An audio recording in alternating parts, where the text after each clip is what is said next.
So today we have, for the NNLM MCR briefing along with the RML, we have Stacey Lewis from St. Louis County Library. Welcome, Stacey.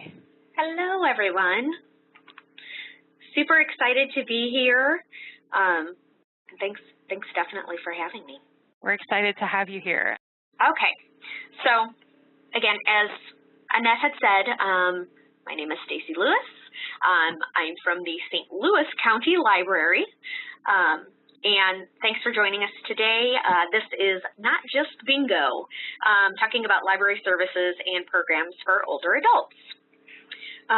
The biggest thing that I probably want to say is just semantics.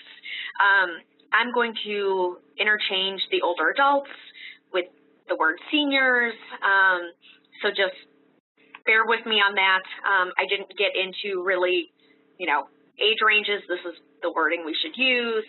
I'm more going to just talk about the library services and the programs that we do. So a little bit about me. I actually started my career as a social worker. So I have an MSW, and my main focus on that was health. So super excited to see all of you as well. After realizing I didn't want to do clinical practice, after being a geriatric social worker, working in a nursing home, working with older adults, which I loved, I ended up coming into library services, getting my master's in library science, and I'm really able to combine my MSW and my MLS, specifically with older adults. That's kind of my niche here. So I can talk about this honestly all day, this topic. While I will not do that, I just wanted to let you all know how excited I am to be here, and it's really going to be a pleasure to talk about this. We will take questions at the end. Please feel free, as Annette said, put them in a chat now as you're thinking about them, and I'll also include my information at the end. I am happy to talk to anyone about anything, so don't hesitate to let me know about that. Okay, so yes, not just bingo, but I want to assure you, yes, we still have bingo. So that's something that's popular, and I think that's never going away. This is book bingo here at one of our branches. A little bit about our library system. We have 20 locations. It's around 460 square miles that we're serving. So we really are pretty far spread out. Our different branch locations serve very different communities, each one of them. So sometimes that can be a little difficult in doing programming and making sure you're meeting the needs for that specific community. Our metropolitan service area, about 860,000 wonderful people. We are primarily supported by property tax and something called Your Library Renewed. We're going through that right now. This is a capital improvement campaign. So 19 of our 20 locations will be either renovated or have new buildings by 2020. So we're pretty excited about that. There's a lot of changes going on. Very nice that everything is very compliant. The restrooms are great, friendly, a lot of open light. You can actually see kind of the background of this screen is one of the new branches now. A little bit about St. Louis County, and this will give you a little bit of information about why I'm so super excited about programs and partnerships for seniors.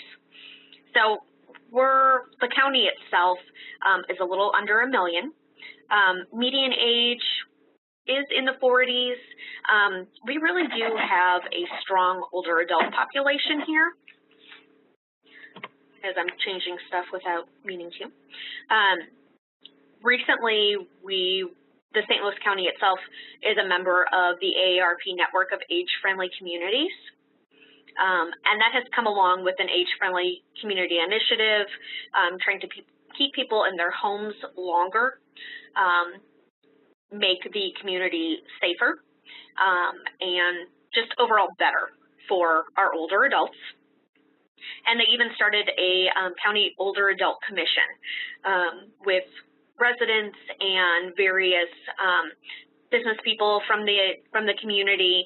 So St. Louis County is really coming along, and it's a really positive step forward, I think, in better serving our older adult population. So why is it important? I think right now, honestly, I hear a lot about the millennial population and trying to get them into the libraries and serve them, which is absolutely great. They are an up-and-coming generation, so we do need them in and using library resources. But here's some of the things that I really think about when I'm planning and working with other organizations to provide those services for seniors. So we've really seen a huge increase in the last 10 years of our 60-plus population. I should say this is all information that's from a profile of older Americans, 2016, from the Administration on Aging. So you guys are probably very familiar with this already. By 2060, this really surprised me, our 65-plus population, we're looking at about 98 million people in the U.S. 2015, that was quite lower there. Another thing that I really think about when I'm looking at older adult services is our racial and ethnic minority populations. Those are also increasing. As you can see, 22% in 2015, and this is they're looking at the 65-plus population here. We're going to get a jump also in our minority populations. So something that I like to think about when I'm looking at different services and things that we should be providing. Also, in 2016, our older adults, these are non-institutionalized, so folks that are not living in, residential care. 13.6 million of them are living alone. This is a very big deal when we're talking about isolation, and that falls into play with healthcare as well. So something that I keep in mind. Another 2016 stat: we're looking at 4.2 million of our older adults are in poverty, living below the poverty line.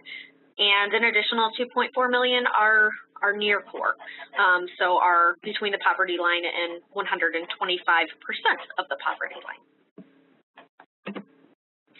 So the biggest thing that I think I have to ask, and it changes constantly, is really what are our older adults looking for from their libraries? And specifically, because I am the manager of adult programming, I really do look mostly at the programming we're providing. So these folks are, that at least I'm seeing, they really are proactive about aging. They're looking at their quality of life, and this goes for physical, emotional, mental, spiritual quality of life. They're rediscovering new interests after retirement. Maybe they're not only rediscovering, but discovering new interests, something new to engage them. Retirement is definitely a huge life change, so something else to engage them. Really important, and kind of drawing back to that statistic about folks living alone, they're looking for social networks through these life changes. You want to really avoid that isolation. And then finally, engagement. We're hearing more and more about this, that they don't want to just sit and, well, even playing bingo is somewhat interactive, but they're looking for more. They're looking for more engagement. They're looking for more movement. They're looking for more interactivity with programs and more engagement with the brain. So that continuing education is highly key. So before I talk about the different partners that I've been looking at and trying to bring into play, I want to make sure to let folks know I am in no way discounting our in-house programming because it is extremely important. We have some branch staff that are so creative, and I'm extremely grateful to them for coming up with various programming and running those programs, such as memory programs, looking at different sights, smells, sounds, tastes, and touches. And you don't have to suffer from memory loss to come to these programs. It's a really nice way to do some reminiscence.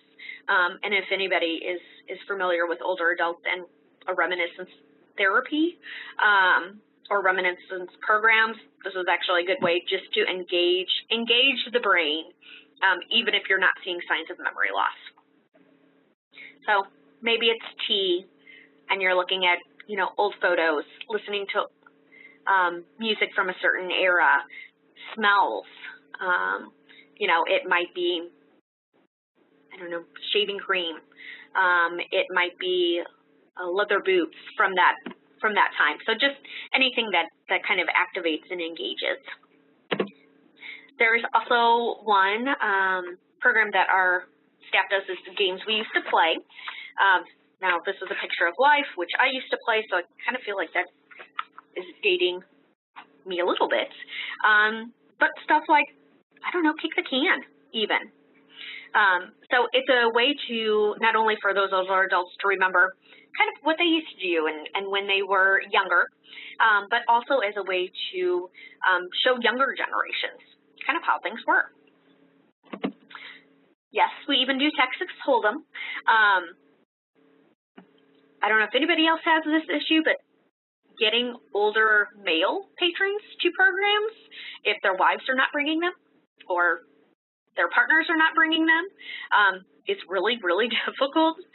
They come to Texas Hold'em. So this one's definitely a lot of fun and not something you would normally think of a library doing. Now, granted, these programs, not necessarily, we don't stipulate that you have to be a certain age to attend different programs. By the nature of itself, it actually self-limits who's actually attending by what time of day it is, some of the topics. So usually those are how we engage and target our senior population rather than saying, this is only for seniors and nobody else.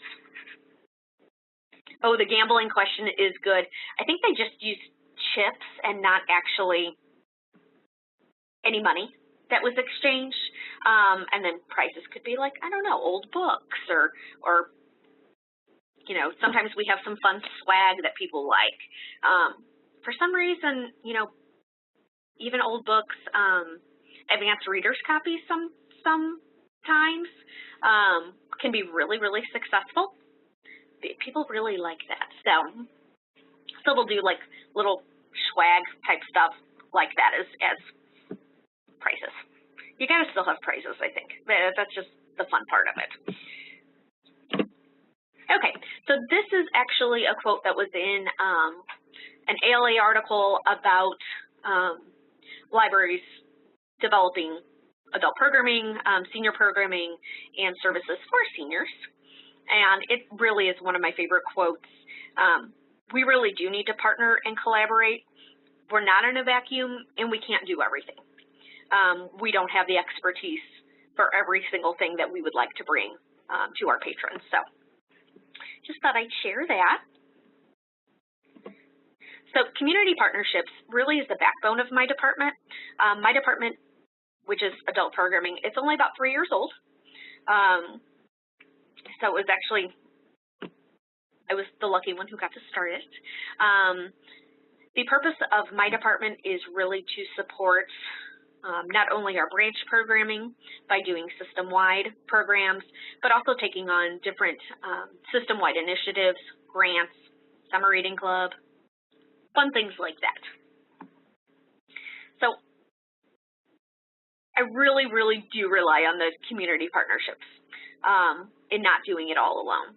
what I found has been really helpful because there are so many different partners you could work with, or as I like to call them sometimes collaborators, because that makes my life a little easier. So I found it's easy to break it down into different categories. So I'm going to share those with you and hopefully give you maybe some ideas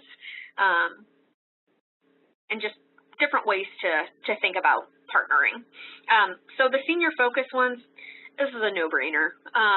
You know, your area agencies on aging, AARP, OASIS, which I'll get to if anybody has not heard of them, your local nonprofits. I mean, these are kind of your no-brainer work with them folks.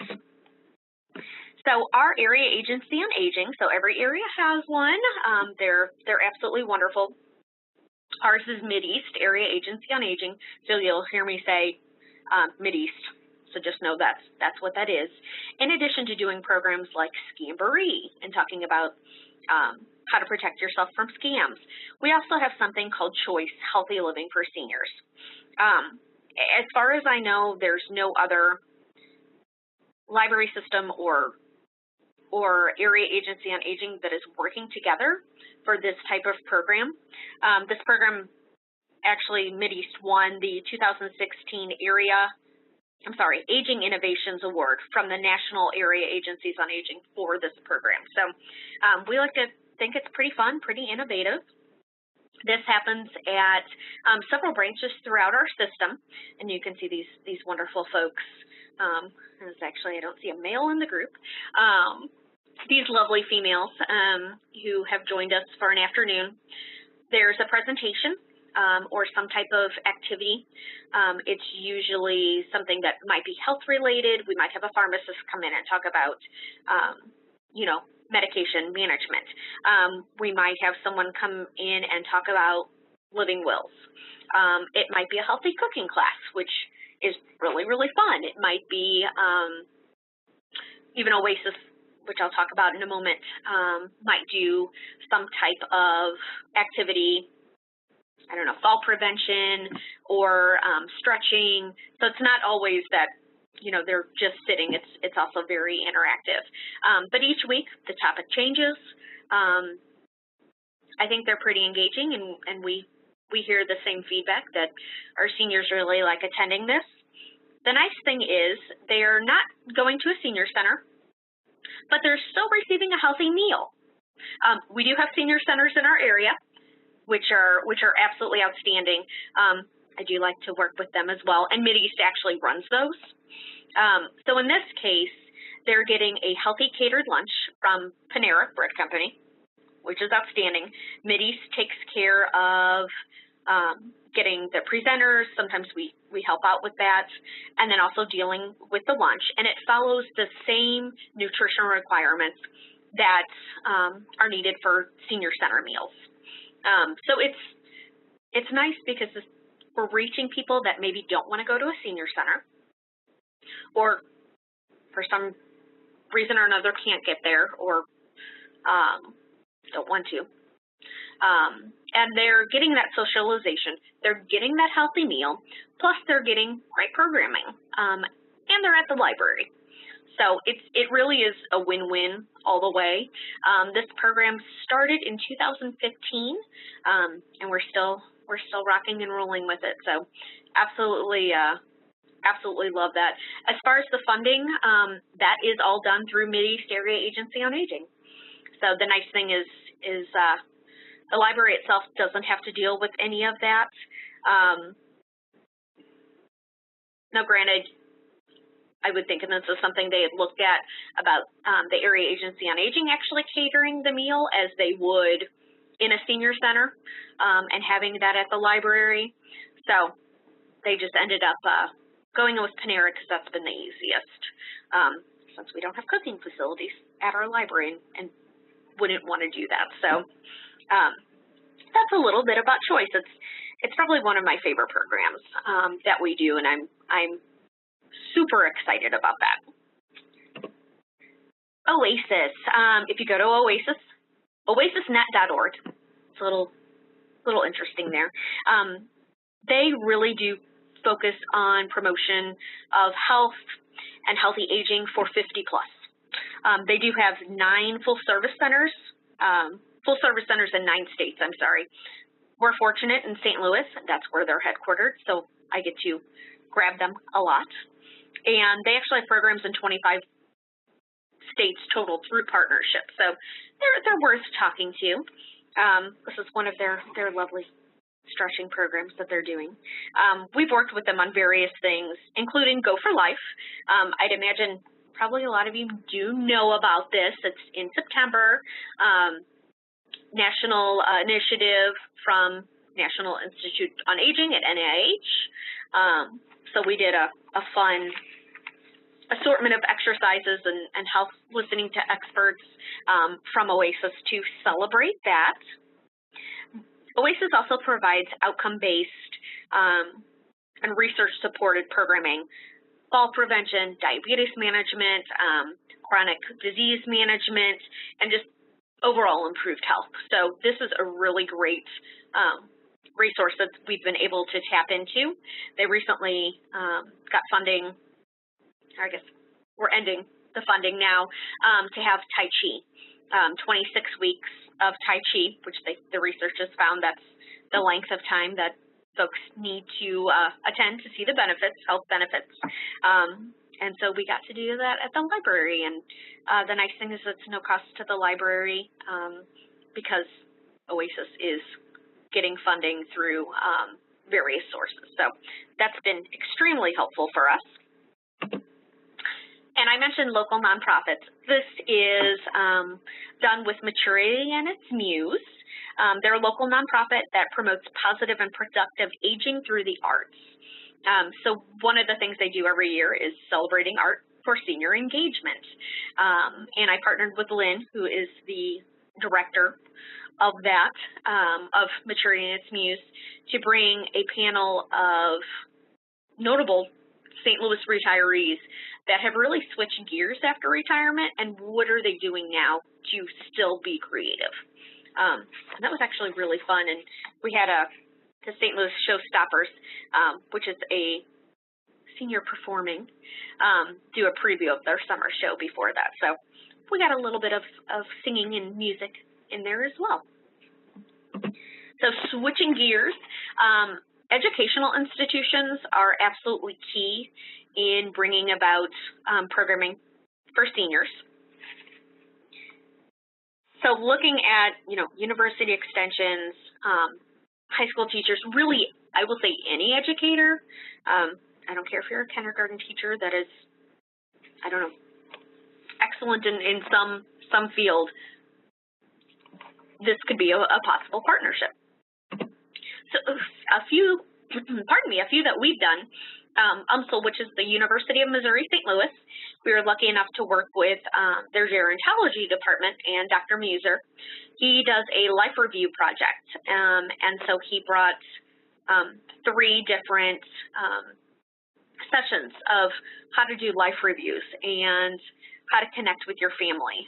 We had a lot of older adults attend this because they wanted to learn how to do it themselves, and we even had some family members, like mother-daughters, that attended some of these programs. So that I thought was pretty neat.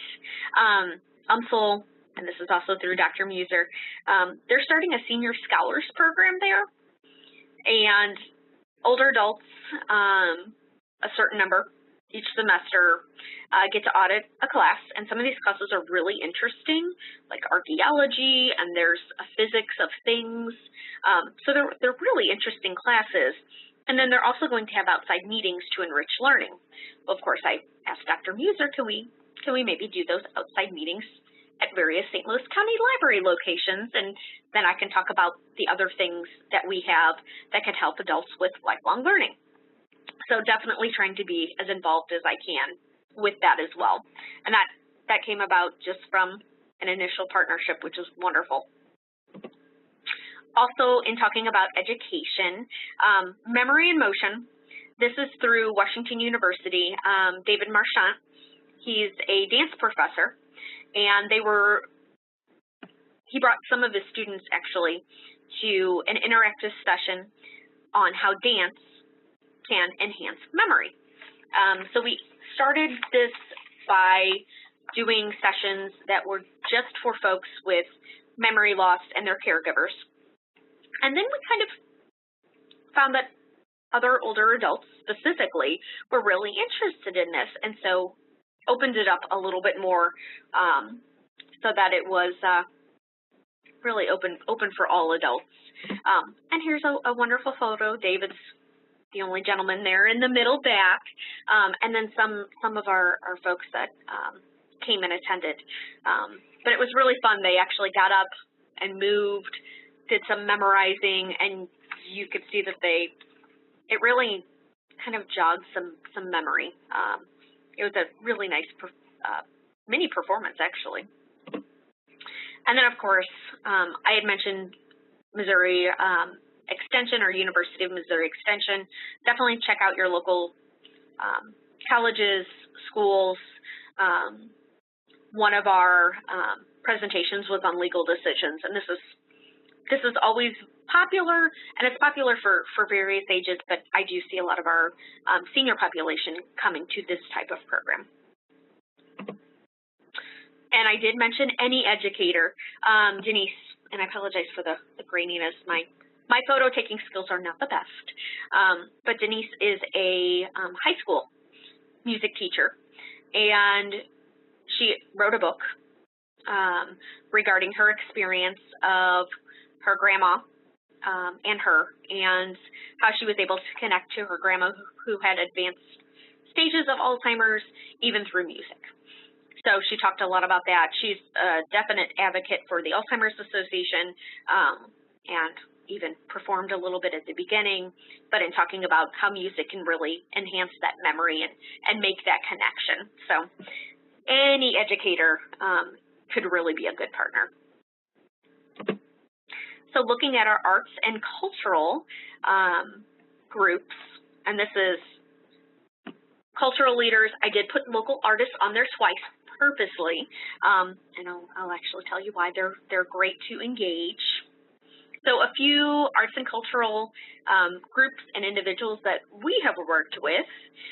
The St. Louis Symphony, this was a great one. We were lucky to already previously work with the St. Louis Symphony, but then they had an idea for a symphony shuttle. The Symphony, the Powell Hall is located in downtown St. Louis. Parking isn't always easy, and many folks don't want to necessarily drive downtown. So instead, we have the Symphony Shuttle, which will pick these lovely attendees up. This is a price for them to take the shuttle, but we serve as a pickup and drop-off point. We open our doors a little bit early so that folks can use the restroom, get a drink if they need to before they board the bus. And it's not the actual entire library that's open, it's just a small lobby area. But then they can hop on the shuttle, enjoy the show, come back on the shuttle again, and really there's not a lot of walking for them involved, and it really does make it easier for them to enjoy. So that's been something recent that's been kind of interesting. And then, of course, as I mentioned, we do like to have the symphony out. They have a neighborhood performance program, so of course that's always really popular. We did work with our local arts council to bring John Kay out, and he actually discussed creativity and art and how to tell your life story through your art. So that was a very fun program and very well attended. And another one is working with Shakespeare Festival St. Louis. They do free Shakespeare performances every summer. It's in our Forest Park area, which is close to our downtown. Maybe not everybody can attend. So we bring it out to our branches to where they'll do adaptation of one of the performances, much shorter, easier to sit through, and then do a post-show Q&A. So that's been a fun one, and we are doing, I almost wanted to say Romeo and Juliet. We're having them again this coming spring. Health and wellness, I think this is another no-brainer for senior programming. This tends to be something that seniors are really interested in, is their health. So I'd already mentioned the Alzheimer's Association. They do community programs, and what we found is by creating it as a coffee and conversation, you know, you have snacks, you have coffee, it's a relaxed setting, it really is a conversation with one of the Alzheimer's Association volunteers who does a presentation on various topics, and it's a nice way to ask questions and get answers in a setting that you may already be going to. Another thing we've done with the Alzheimer's Association is exploring Alzheimer's, and we've incorporated multiple other community partners, as you can see from the bottom, from WashU to Maturity and its Muse, again, in our 9 network, to look at various topics around Alzheimer's. So taking action, what can you do? What can you do, and what is being done in the political arena, medically? We've looked at one topic called Through the Eyes of Daughters and Sons, so looking at Alzheimer's from that adult-child perspective. Those have been quite popular. We usually do maybe 2 a year of these special topics. The Center for Hearing and Speech is a health nonprofit that's in the area that we've worked with on hearing loss. This has been really, really popular. We're going to look more at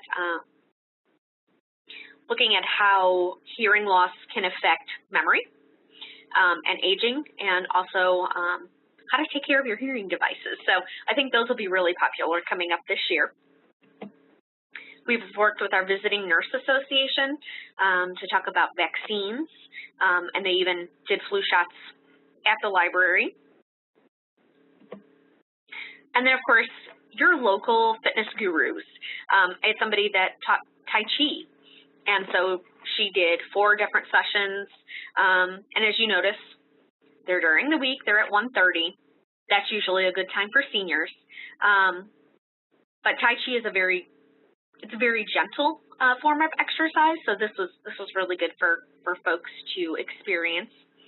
And I'd be remiss if I didn't talk about STEP programs, the fitness, the getting up, dancing, and as you can see, there's various ages in this crowd, but really our senior patrons love this. So your local fitness gurus are really essential to bringing this type.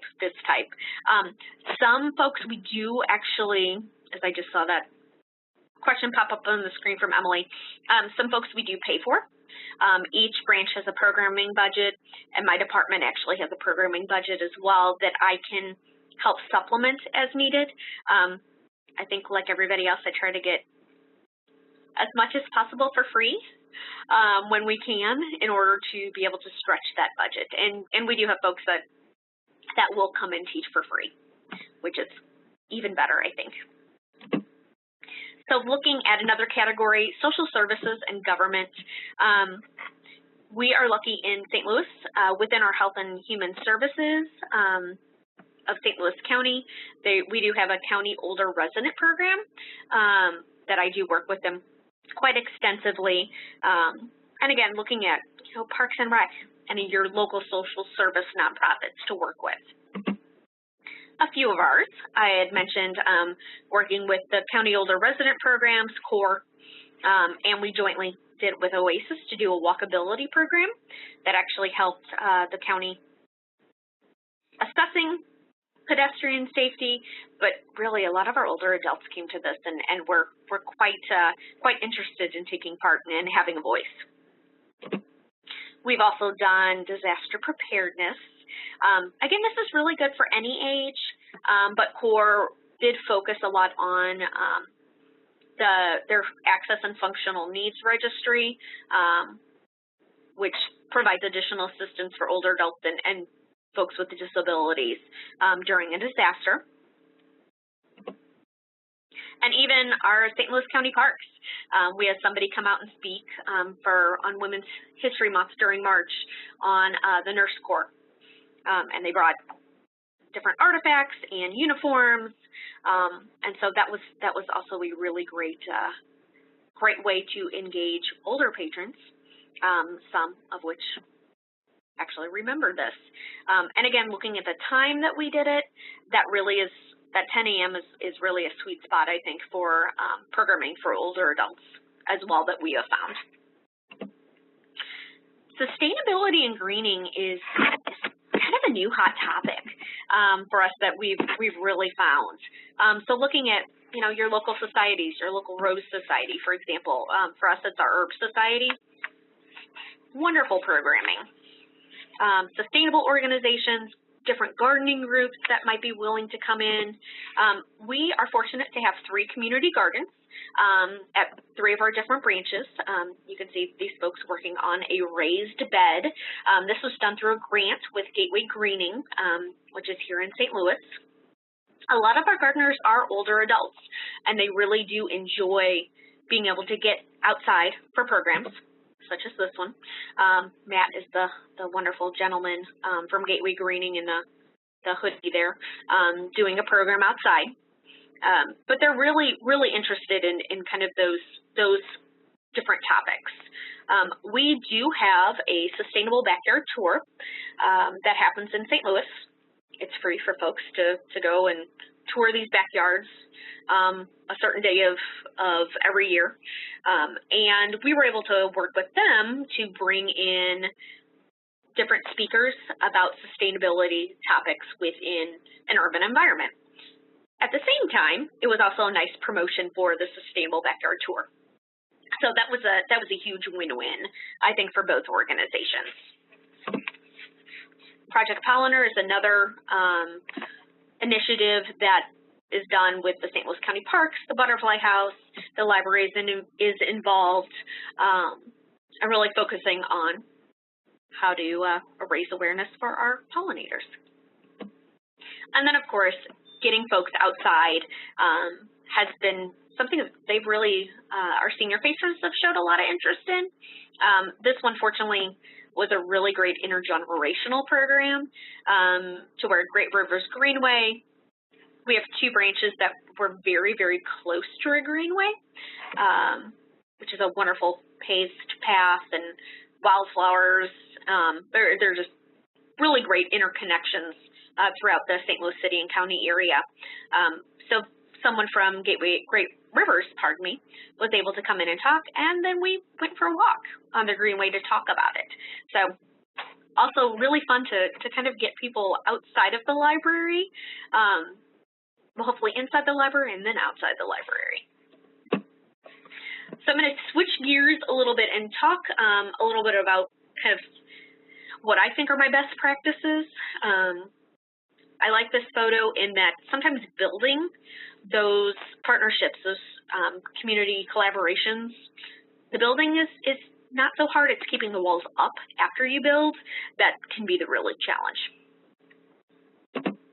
So questions that I ask first. Engagement-wise, number 1, why are we working with them? It really has to be about the library first and the library's mission first, and being sure that it's going to be really beneficial that we're doing it. I think the second is why should they work with us? And in this way, I'm really thinking about how I'm selling the library to a partner. It has to be, again, beneficial for both. Otherwise, it's really not going to be a sustainable partnership at all. Again, these are kind of no-brainer questions, but ones that I really go through every time. As far as, who should I approach? How am I going to make that connection? I've gotten passed around, I think, at organizations so many times that you just really have to be patient in trying to find who the right person is to talk with. And sometimes it may take months for anything to actually come to fruition.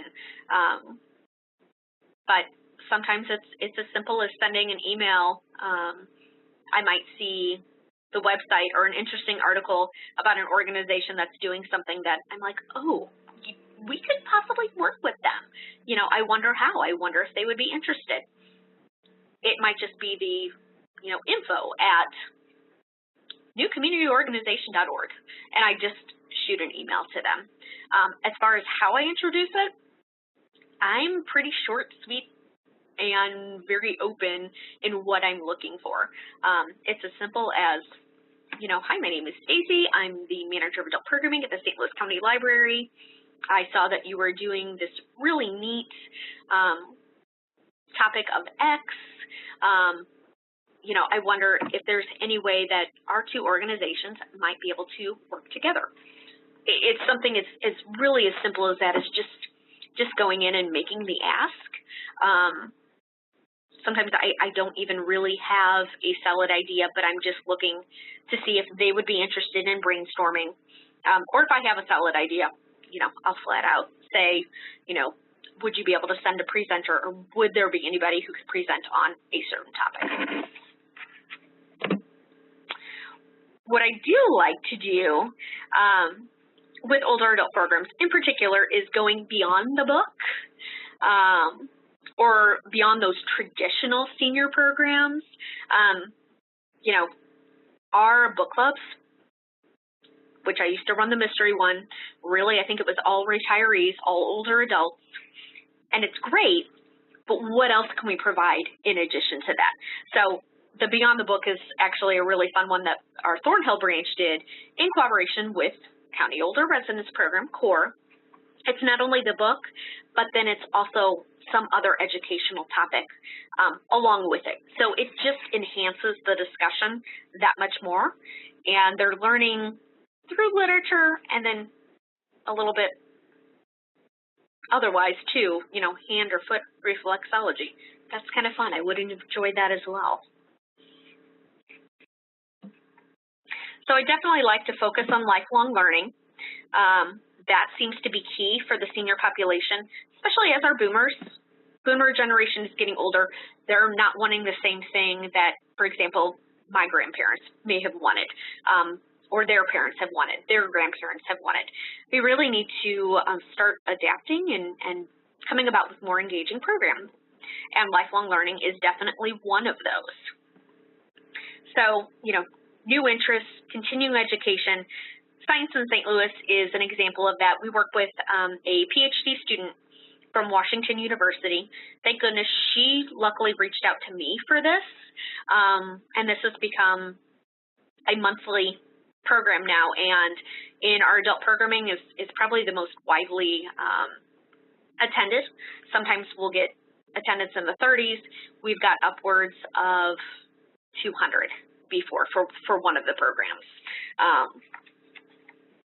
So it's a nice connection with the local community and learning about the science that's happening right here in St. Louis, or Missouri, as the Missouri Ozark dinosaurs go.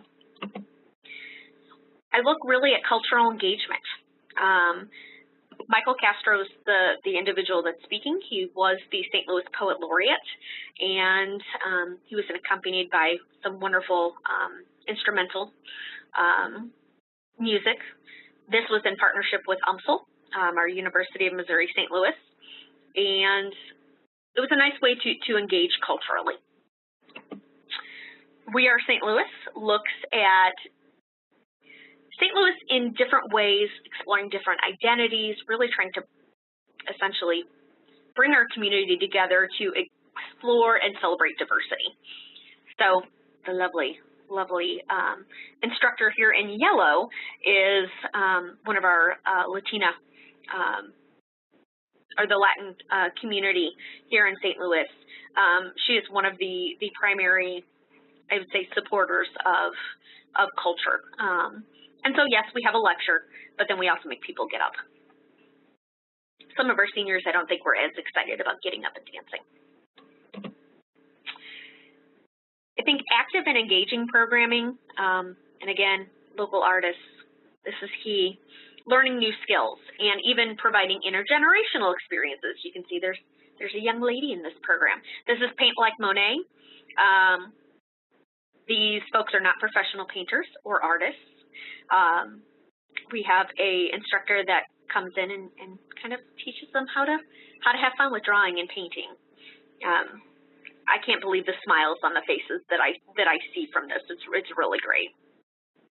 Speaking of intergenerational experiences, one of our branches worked with a local school in bringing in students and an older adult population, our seniors, to talk about technology. So this is called Tech Together. And also, I want to make sure that we're providing a connection to the broader community. Warm Up America, we knit for folks that do need that warmth during the winter. The biggest thing is being proactive about aging, and also that social engagement. Our lovely golden warriors here, you know, they're working out together, but they're also together, avoiding that social isolation, which I think is absolutely key. And yes, you even want to have fun. Don't forget about your seniors when you're doing family programs and even sometimes youth programs such as Star Wars Day. Very, very exciting. Very briefly, I do want to talk about a few challenges because I think this has actually come up. So number one, are we meeting our mission? I don't want to, you know, do mission creep and all of a sudden we're providing, I don't know, our librarians themselves are providing health advice. That's definitely not what we do. So I have to watch out that the library's mission is actually being met. We're lucky that we almost exclusively work with nonprofits.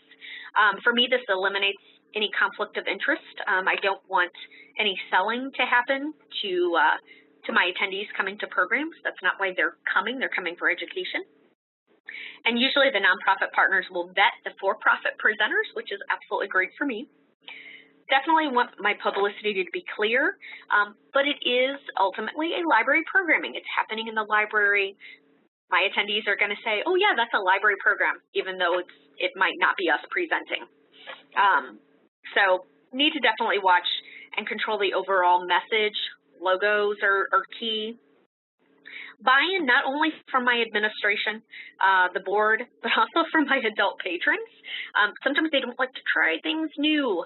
And this sometimes comes in, especially for my senior patrons. So it might take a couple times for them to actually catch on to a program that we're doing. I do see that this is changing though, and they're now wanting to try new things, such as coding. They want to play with some of the coding equipment that we have for kids. We're going to give it a shot. Why not? And then, of course, relationship management. I kind of alluded to it's, you know, are they bringing people to us? Are we bringing people to them? What's the relationship really like? Again, it still is a library program ultimately. And then relationship maintenance. This is the hardest part. It takes work to maintain, regardless of any relationship, and this is like any other relationship. So sometimes we have to be flexible. The partner may have to scale back on things. We may have to scale back on things, for example, due to our construction. Ultimately, I think the partnerships and the programming, it works. I don't want to terribly take up too much time because I do want to have time for questions. These few slides will be available later as far as why it works. These are just a few things such as, you know, seniors feel safe, and then in their own words of our partners and our seniors that come, why it actually works. So Annette, I'm going to quickly go through this, but like I said, you're more than welcome to see it later. And there's my thank you slide. As I mentioned, I am way more than happy to talk about this, specifically this topic or anything else that someone might have questions about. All right. So, Stacey, thank you so much. And we can put the slides, we should be able to put them on the registration page, and I can email them out too. So we should have a couple different ways. If anybody wants them to, I mean, if Stacey's willing to, you can email her, but you can also email me, and I will happily send them out once they're made available. And we have so many great questions. Annette, is there any place that you want me to start? I've been trying to keep track of all of them, and it's been fantastic. I've been excited. I know earlier there were a number of just kind of like logistic ones of, you know, and I think you did answer like where do the funds come from to cover the meal costs, but things like, do you require people to register for the programs with lunch so you have a head count, or even just in general, like the shuttle, if you don't have enough attendees to cover the cost, you know, things like that. What are ways that you work with those kind of logistic pieces? Absolutely, and that can be a tough one, honestly. In regards to the Choice Healthy Living for Seniors program, which is through Mideast Area Agency on Aging, fabulous partners. We've been fortunate that they have actually their own registration, because if somebody registers through the library, we are not giving out that information. We cannot give out that information. So instead, we have a call center staff. They work with Mideast's registration software, kind of on the back end, so that we do have an accurate head count. It is called Choice, so the seniors get to choose meal, whether it's I want a salad or I want a sandwich, and that's a little labor intensive, I will be honest, and it has taken a while for us to get to that point, but it's worked really well. And then some of the seniors will just register on site at the Choice program for the next week.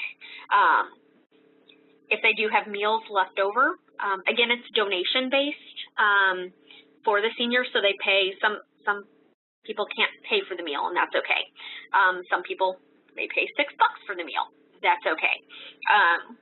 It's not anything that somebody has to actually pay for the meal, same as it would be at a senior center. Logistics-wise, Mideast handles ordering the meals.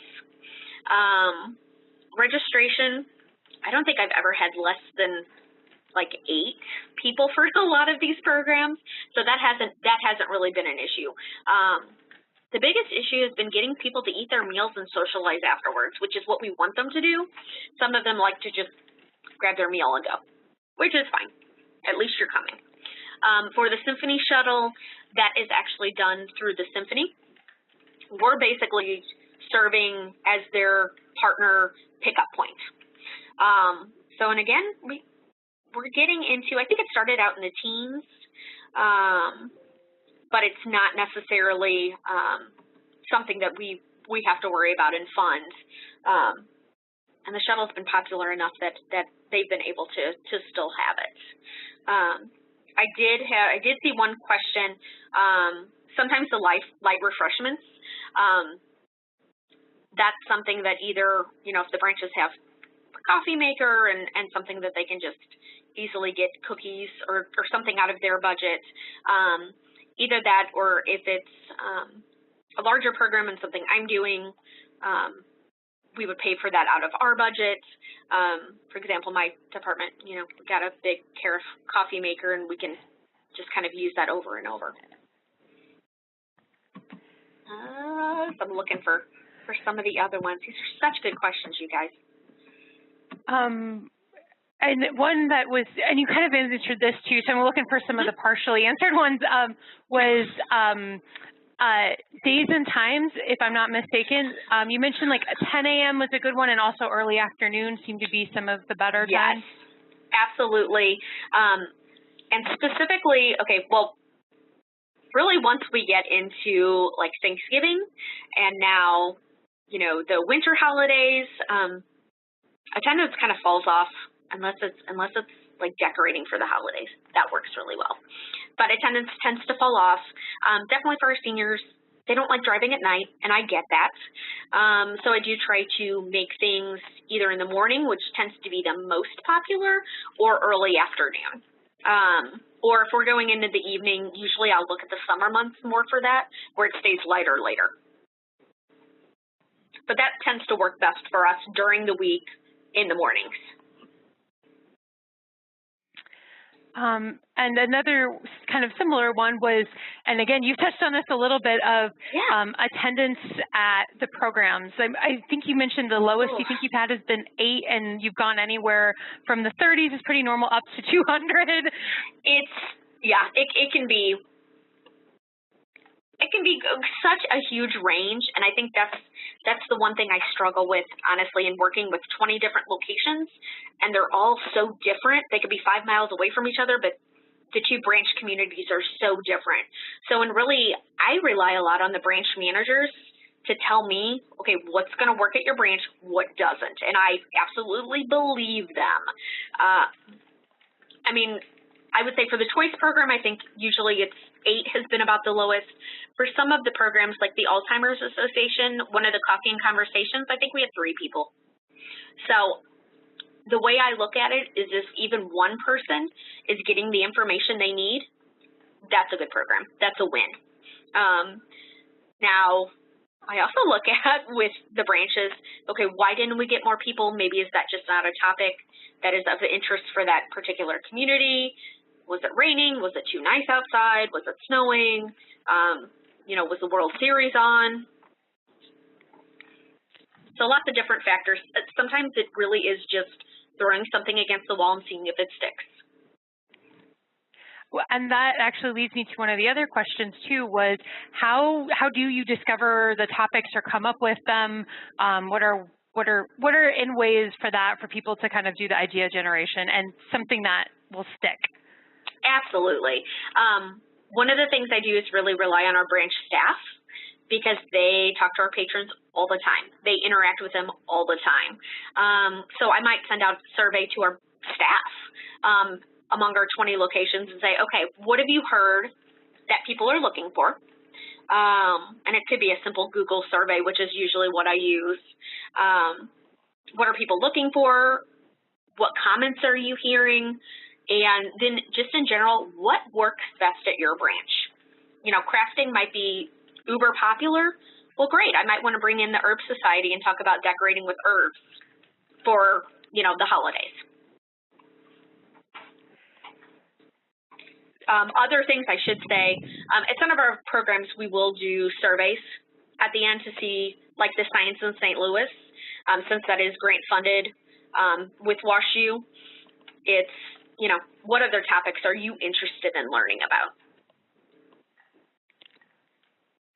And let's see here. I'm trying to keep track of all of these to make sure. What have been some of the persuasions that you've used to get outside agencies to work with you? Oh, God. Sometimes it's really hard. And it might take several meetings before I'm like, oh, here's an easy idea for you. Whereas we will do most of the work as far as, registration and publicity. We have a really good graphics department, so I consider us to be very lucky with that. I am not artistic. I cannot do all these great flyers and whatnot that you've seen.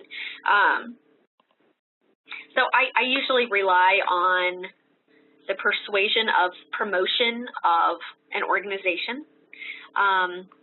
And talking about how many people usually attend, my marketing ideas. And I find that a lot of, especially museums and organizations, if they're looking to get the word out about services, they're usually going to want to send somebody to talk, or at least give me information, give me flyers, something like that.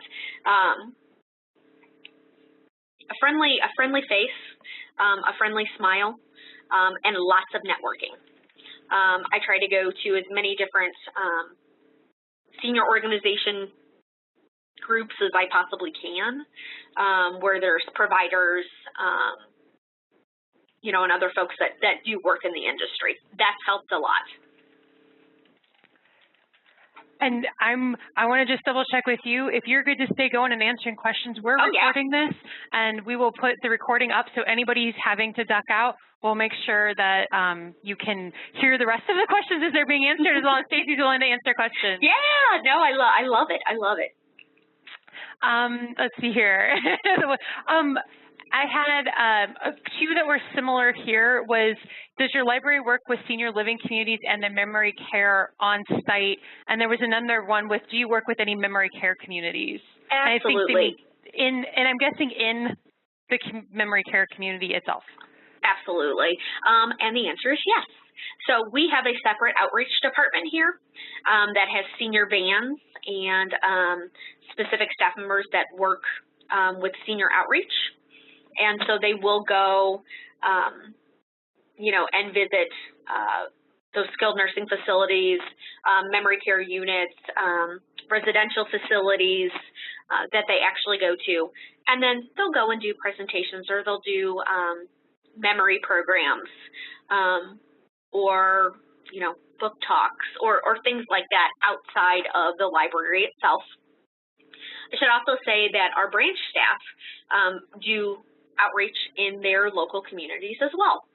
So it may be, I don't know, some type of talk or some type of program that a staff member will go out to a specific residential facility and do. So we kind of, I guess, attack that on two fronts. And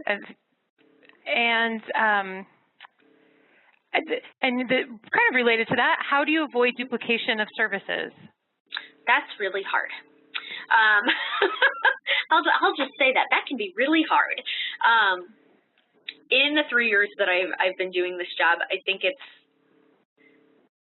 I've gotten to know the branch managers and the staff that are doing programs quite well.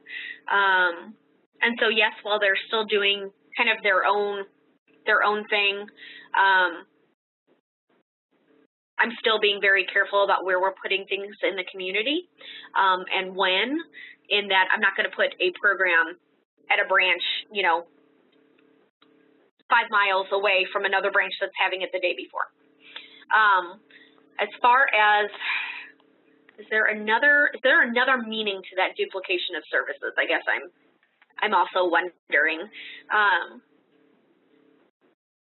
You know, the flu shots, for example, I'm not necessarily going to have success at a branch when there's a Walgreens right next door and doing flu shots.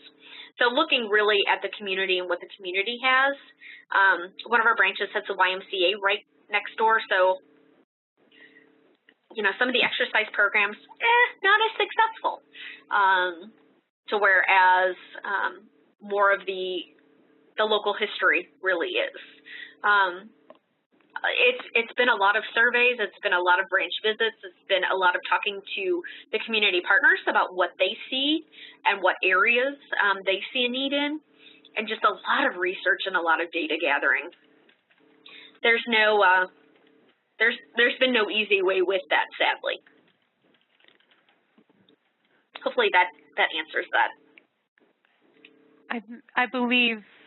Let's see here. I believe the person that asked it, yeah, they think that was, you answered what they were thinking. And if not, Excellent. Please type into chat if I'm misunderstanding that.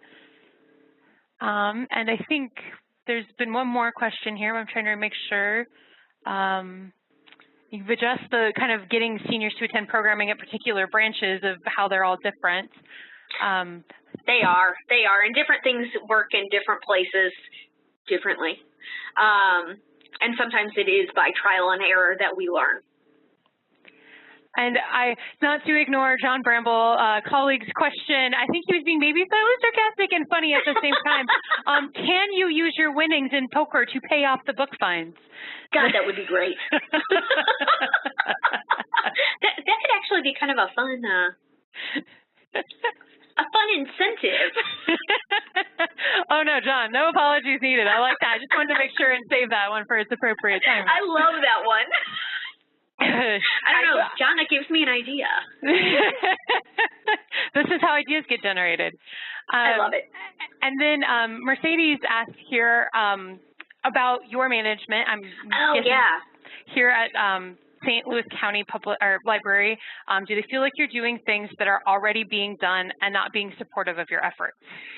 I am extremely lucky. So I report to our deputy director, who then reports to our director. So I get a lot of, I guess, FaceTime with her administration. So I'm really lucky about that. And they are extremely supportive about outreach and about new community partnerships and about looking at things kind of in a different way and giving things a try. So I'm really lucky in that case. Sometimes I do have to, state my case, why I think it's going to work, who I'm working with, kind of the plans behind that, and how I'm going to evaluate success. But so far it's been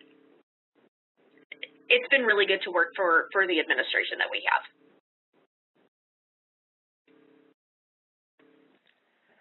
Let's see here. I should say to Mercedes, I also do like to do a lot of research and look at what other libraries are doing. It may or may not work for our St. Louis community, but at least I can generate new ideas from that. Do a lot of reading of the local news as far as what people are working on in our community, and then seeing how I might be able to incorporate that with the library. Sometimes it's as simple as, bringing in a speaker to let people know about new things going on in our area, because they may not travel across the metro area to find out something new. I believe that may have been all of the questions. These are awesome questions, you guys. If I'm missing any, or if somebody's come up with another one, let me know, or email. We have email here. I'll try to keep this conversation going. I'm so excited that there's so many people asking great questions. And Stacey, you've been a fantastic resource. Oh, thank you. I will say, Meredith had a question about senior centers in our area and not competing with them. Unfortunately, like I said, Mideast runs those senior centers, so we're not necessarily duplicating in there. But sometimes I will have speakers that I will market to the senior centers if I think it might be of interest, and it's not something that, it's not a speaker that would necessarily go to the senior center. It's not, the health related or something like that. It might be a little bit more cultural or about the arts or the humanities. So I do a lot of cross-marketing and letting our residential care facilities, especially those with more mobile adults or ones that have transportation buses, that's really good, in those specific branch areas, and letting them know about a really cool program that's coming up. So that's just a general marketing tip, I guess, is contact those activity directors. And it looks like Noah has a question here. Could you tell us more about the Golden Warriors? Oh my gosh, the Golden Warriors. So they're a fitness troupe. It's this wonderful group who come in, and they do different fitness activities. As you can see, everybody had their lovely bands, and we're just really having a good time. Outside folks can attend those fitness sessions as well, but it really is about older adults being active, and that is actually at one of our North County branches that's been really successful. And it is a community group that is doing the bulk of the work, to be honest. But really, the branch and the surrounding community is reaping the benefits of that. And then they have a great place to have their exercise. And this reminds me of a question that was really early on in the session. I overlooked it here.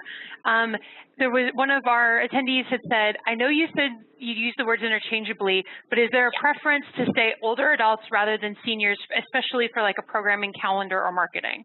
Ugh. That's a good question.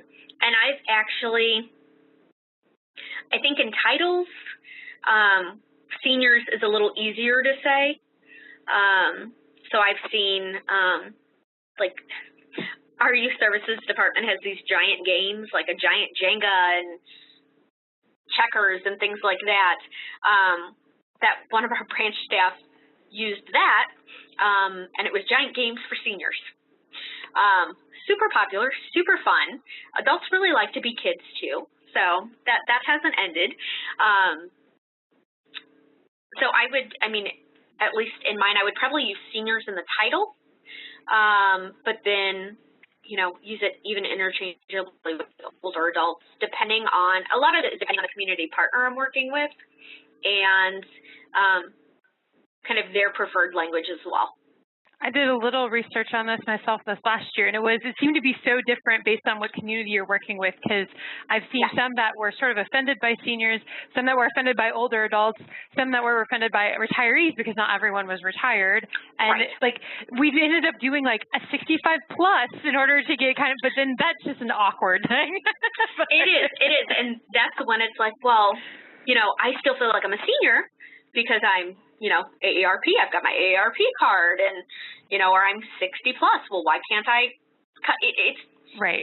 It's really hard because we don't want to exclude anyone, and more often than not, I'm trying to do more intergenerational programming, especially because so many seniors might be raising grandkids, or they want their, you know, their teen grandkids to come with them, or their children, or maybe they have friends that are not seniors, whatever that means.